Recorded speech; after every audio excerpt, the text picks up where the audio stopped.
Nagsimula na ngayong araw ang Brigada Eskwela at nasa 136,000 ang classroom backlogs. Ayon po yan sa DepEd. Kaya makibalita tayo live kay Jasmine Gabriel Galban. Jasmine?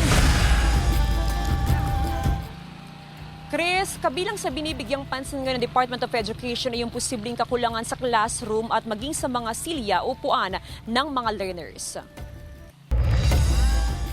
Tulong-tulong sa paglilinis ang daan-daang volunteer sa pagsisimula ng Brigada Eskwela 2026 sa Mangaldan National High School. Kabilang sa mga maaga nagtungo sa eskwelahan para makiisa sa Brigada Eskwela ang 62 anyos na si Aling Beth. Sa kabila ng kanyang edad, masaya raw siyang makatulong sa paghahanda ng eskwelahan sa pagsisimula ng klase sa June 8. Ay, yung tinumpok na namin, iniintay po namin yung mag-aakot. Yan ang sinabi niya. Sinimulan na rin i-repaint ang mga upuan. Ito po kasi yung para sa mga yung mga next student po na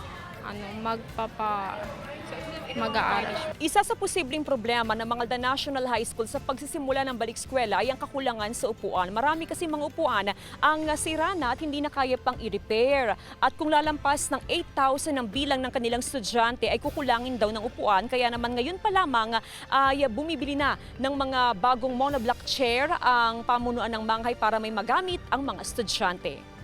Nakikita rin natin na isa sa mga dahilan, although ang school naman may contingency na ginagawa para mabigyan natin ng paraan yung shortage ng upuan.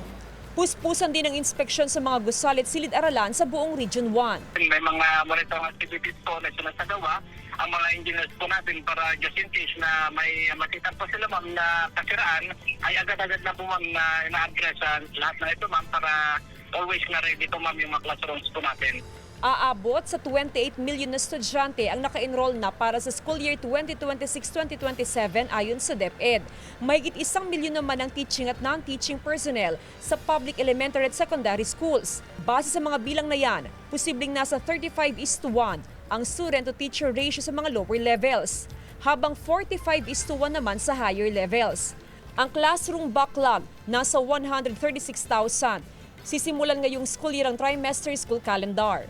Mahigit 200,000 tupad workers ang ipinadala ng Department of Labor and Employment sa iba't ibang paaralan para tumulong sa Brigada Eskwela. Ayon sa DOLE, nasa 2 bilyong piso ang budget para dyan.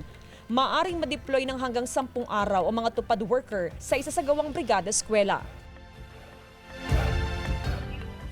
Chris, dito naman sa Kalasyo Comprehensive National High School, sa unang araw ng Brigada Eskwela ay natapos ng linisin o ayusin yung mga silid-aralan, ganun din yung compound ng eskwelahan. Bukas, nakaschedule naman yung pruning ng mga punong kahoy at yung trimming sa mga halaman. Samantala, Chris, ayon sa DepEd Region 1, kasabay ng Brigada Eskwela ay may nag-iikot din from Engineering Department ng DepEd para ma-check at ma-monitor yung mga school buildings sa buong Region 1 para matiyak yung safety at welfare ng mga learners. Chris?